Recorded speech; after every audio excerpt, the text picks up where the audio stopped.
Good evening, I'm John Carter and welcome to Poland Daily. Late last night, the Polish National Electoral Commission announced the final results of the elections to both the chambers of Parliament. In summary, Law and Justice won the election in the lower house, gaining the highest support in history. This result allows them to continue their majority rule. The opposition has taken control of the Senate. Law and Justice won the Polish parliamentary elections. They once again secured a majority in the lower house, but won a simple majority in the Senate. Jarosław Kaczyński's party received 43.59% of the votes. Second was the Civic Coalition with 27.40% of the votes. Left Alliance came in third with 12.56%. The lower house entry has secured two more parties, the Polish People's Party with 8.55% and Confederation Liberty and Independence with 6.81%.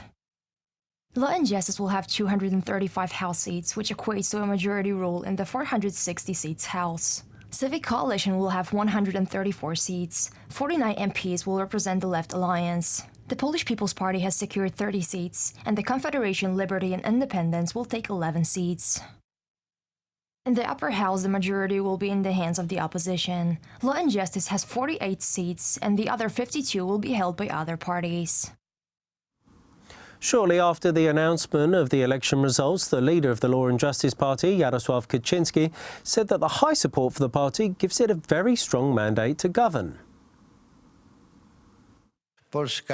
Thanks to us, Polish politics has been moved to the next level. No political formation was able to reach the result that we have, no matter the amount of percentage of votes before. We're very happy. I can say that we got the card to continue the good change, to continue our politics and to continue the change of Poland for the better. The Confederation Party will be filing a motion to invalidate Sunday's parliamentary elections. The party, which gained 6.8% of the vote, have stated that there were multiple cases of manipulation in the voting process. 1,240,000 votes is a huge success, and we would like to sincerely thank all Poles who trusted the Confederation, who were brave enough to go against the current, who believe that we don't have to live under one political class of constantly fighting Law and Justice, Civic Platform, Polish People's Party and Democratic Left Alliance. Thank you very much. From the 3 million viewers of Polish public television or TVP, many of them were potential supporters of Confederation. Due to the fact that TVP decided not to show our party in the pre-election polls, many potential voters might have held back from supporting us, afraid that we wouldn't cross the electoral threshold. In light of these facts, in the next few days we will be filing an electoral protest to the Supreme Court, demanding the annulment of the elections and their repetition. We believe that what occurred on Saturday could have had a real effect on the outcome of the elections.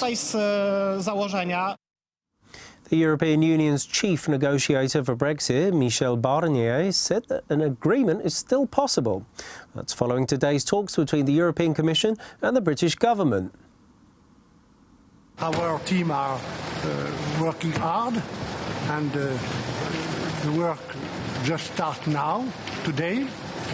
This work has been intense all the weekend and yesterday, because even if the agreement will be difficult, more and more difficult, to be frank, it's still possible this week. Well, I'm looking forward to the General Affairs Council this morning, an opportunity to discuss this issues with my EU counterparts.